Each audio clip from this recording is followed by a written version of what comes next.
ಪ್ರಜ್ವಲ್ ರೇವಣ್ಣಗೆ ಎಷ್ಟು ವರ್ಷ ಜೈಲು ಶಿಕ್ಷೆ ಆಗುತ್ತೆ ಅನ್ನುವಂಥದ್ದು ಇನ್ನೇನು ಕೆಲವೇ ಹೊತ್ತಿನಲ್ಲಿ ಗೊತ್ತಾಗುತ್ತೆ. ಈಗ ಚೇಂಬರ್ನಲ್ಲಿ ತೀರ್ಪು ಬರೆಸ್ತಾ ಇದ್ದಾರೆ ಜಡ್ಜ್.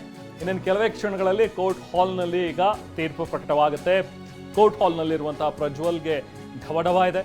10 ವರ್ಷ ಜೈಲು ಶಿಕ್ಷೆ ಆಗುತ್ತೋ ಅಥವಾ ಮ್ಯಾಕ್ಸಿಮಮ್ ಪನಿಷ್ಮೆಂಟ್ ಆಗುತ್ತೋ, ಜೀವಾವಧಿ ಶಿಕ್ಷೆ ಆಗುತ್ತೋ ಅಂತ ಹೇಳಿ ಯೋಚಿಸಿನೇ ಪ್ರಜ್ವಲ್ ಕಣ್ಣೀರು ಹಾಕ್ತಾ ಇದ್ದಾನೆ. ಬೆಳಗ್ಗೆಯಿಂದಲೂ ಕೂಡ ನಾವು ಅಬ್ಸರ್ವ್ ಮಾಡಿದ ಹಾಗೆ ಇವತ್ತು ಶಿಕ್ಷೆ ಪ್ರಮಾಣದ ಬಗ್ಗೆ ತೀರ್ಪು ಪ್ರಕಟವಾಗುವಾಗಲೂ ಕೂಡ ಆತ ಕಣ್ಣೀರು ಹಾಕ್ತಾ ಇದ್ದ, ಜೊತೆಗೆ ಮಂತ್ರ ಪಠಿಸ್ತಾ ಇದ್ದ ಅನ್ನುವಂಥದ್ದು. ನಿನ್ನೆನೂ ಕೂಡ ಆತನಿಗೆ ತೀರ್ಪು ಪ್ರಕಟವಾಗುವಾಗಲೂ ಕೂಡ ಪ್ರಜ್ವಲ್ ರೇವಣ್ಣ ಮಂತ್ರವನ್ನು ಪಠಿಸ್ಕೊಂಡು ನಿಂತಿದ್ರು ಅನ್ನುವಂಥದ್ದು.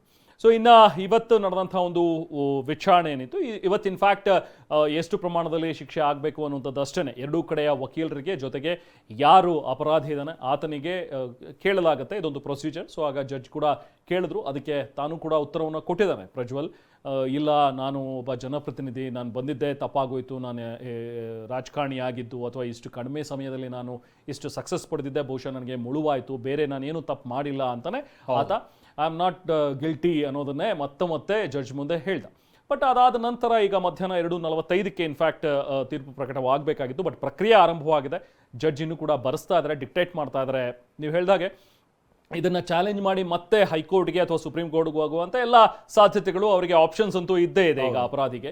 ಸೊ ಹಾಗಾಗಿ ಅಲ್ಲಿ ಹೋದ ಸಂದರ್ಭದಲ್ಲಿ ಅಲ್ಲೂ ಕೂಡ ಹಿಂದಿನ ಜಡ್ಜ್ ಏನು ಜಡ್ಜ್ಮೆಂಟ್ ಕೊಟ್ಟಿದ್ದಾರೆ, ಏನು ಕಾರಣಗಳನ್ನು ಕೊಟ್ಟಿದ್ದಾರೆ, ಯಾವ ಕಾರಣಗಳನ್ನು ಆಧರಿಸಿ ಈತನಿಗೆ ಇಷ್ಟು ಪ್ರಮಾಣದ ಶಿಕ್ಷೆ ಆಗಿದೆ ಅನ್ನುವಂಥದ್ದನ್ನು ಕೂಡ ಕನ್ಸಿಡರ್ ಮಾಡ್ತಾರೆ. ಸೊ ಹಾಗಾಗಿ ತಾನು ಕೊಡುವಂತಹ ಆದೇಶಕ್ಕೆ ಪೂರಕವಾಗಿ ಯಾವ್ಯಾವ ಅಂಶಗಳನ್ನು ನಾವು ಪರಿಗಣಿಸಿದ್ದೀವಿ, ಹಾಗೆ ಪ್ರತಿವಾದಿ ಲಾಯರ್ಗಳು ಅಥವಾ ವಾದಿಸಿದಂಥ ಲಾಯರ್ಗಳು ಏನು ಪಾಯಿಂಟ್ಸನ್ನು ರೈಸ್ ಮಾಡಿದ್ರು, ಯಾವುದು ಕನ್ವಿನ್ಸಿಂಗ್ ಆಗಿದೆ ಅನ್ನುವಂಥದ್ದು, ಹಾಗೆ ಸಾಕ್ಷ್ಯಗಳು ಯಾವ್ಯಾವಿವೆ, ಅದಕ್ಕೆ ಹೇಳಿಕೆ ಆಗಿರ್ಬೋದು, ಪೂರಕವಾದಂಥ ಸಾಕ್ಷ್ಯಗಳು, ಡಿಜಿಟಲ್ ಎವಿಡೆನ್ಸ್ಗಳು, ಅದೆಲ್ಲ ಯಾವುದಿದೆ ಅದೆಲ್ಲವನ್ನು ಕೂಡ ಹಾಕಿ ಜಜ್ಮೆಂಟನ್ನು ಖಂಡಿತವಾಗ್ಲೂ ಬರೆಸಬೇಕಾಗುತ್ತೆ. ಆ ಪ್ರಕ್ರಿಯೆಗಳು ಈಗ ನಡೀತಾ ಇವೆ. ಇನ್ಫ್ಯಾಕ್ಟ್ ಇವತ್ತು ಬೆಳಗ್ಗೆ ಆದಂಥದ್ದು ಏನಿರುತ್ತೆ ವಾದ ಪ್ರತಿವಾದಗಳು, ಇವತ್ತೇನು ಅಬ್ಸರ್ವೇಷನ್ಸ್ ಇರುತ್ತೆ ಅದನ್ನು ಕೂಡ ಐ ಥಿಂಕ್ ಜಜ್ಮೆಂಟ್ನಲ್ಲಿ ಬರೆಸ್ತಾ ಇದ್ದಾರೆ ಅಂತ ಅನ್ಸುತ್ತೆ. ನಾನು ಕೆಲವೇ ಹೊತ್ತಿನಲ್ಲಿ ಅದು ಆಗುತ್ತೆ.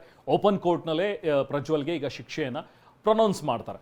ಎಷ್ಟು ಪ್ರಮಾಣದಲ್ಲಿ ಎಷ್ಟು ವರ್ಷಗಳ ಕಾಲ ಶಿಕ್ಷೆ ಆಗುತ್ತೆ ಅನ್ನುವಂಥದ್ದು ಈಗಿರುವಂಥ ಕುತೂಹಲ. ಅಂದ್ರೆ ಇನ್ನೊಂದು ವಿಚಾರ, ನಿನ್ನೆಯಿಂದ ಈಗಲೂ ಕೂಡ ಬಹಳಷ್ಟು ಮಂದಿ ಇದೇನ್ ಬಿಡಿ, ಅವ್ರು ನೆಕ್ಸ್ಟ್ ಚಾಲೆಂಜ್ ಮಾಡಿ ಹೈಕೋರ್ಟಿಗೆ ಹೋಗ್ತಾರೆ, ಸುಪ್ರೀಂ ಕೋರ್ಟ್ ಹೋಗ್ತಾರೆ, ಅವ್ರಿಗೆ ರಿಲೀಫ್ ಸಿಗುತ್ತೆ ಅನ್ನುವಂಥ ರೀತಿಯಾಗಿ ಹೇಳ್ತಾರೆ. ಕೆಲವು ಜನಾರ್ದನ್ ರೆಡ್ಡಿ ಅವರಿಗೆ ಮೊನ್ನೆ ಹೈದರಾಬಾದ್ ಕೋರ್ಟ್ ಕೊಟ್ಟಂತ ರಿಲೀಫ್ ವಿಚಾರವಾಗಿ ಮಾತನಾಡ್ತಾ ಇದ್ದಾರೆ. ಬಟ್ ಇಲ್ಲಿ ವಿಚಾರ ಅಂತ ಅಂದ್ರೆ ಅವರು ರೆಡ್ಡಿ ಆಗಿರ್ಬೋದು ಅಥವಾ ಇತರರ ವಿರುದ್ಧವಾಗಿ ಸಿಕ್ಕಿರುವಂತ ರಿಲೀಫ್ಗೂ ಪ್ರಜ್ವಲ್ ವಿರುದ್ಧವಾದಂತ ಇರುವಂತ ಆರೋಪ ಅಥವಾ ಅವ್ರ ಅಪರಾಧಿ ಅಂತ ಸಾಬೀತಾಗಿರುವಂತ ಕಾರಣಕ್ಕೂ ಬಹಳ ವ್ಯತ್ಯಾಸಗಳಿದೆ.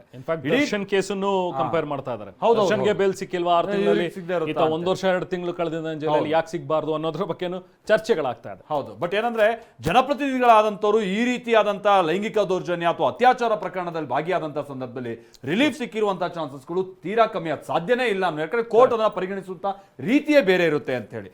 ನೋಡೋಣ ಏನೀಗ ತೀರ್ಪು ಪ್ರಕಟ ಆಗುತ್ತೆ ಅಂತ.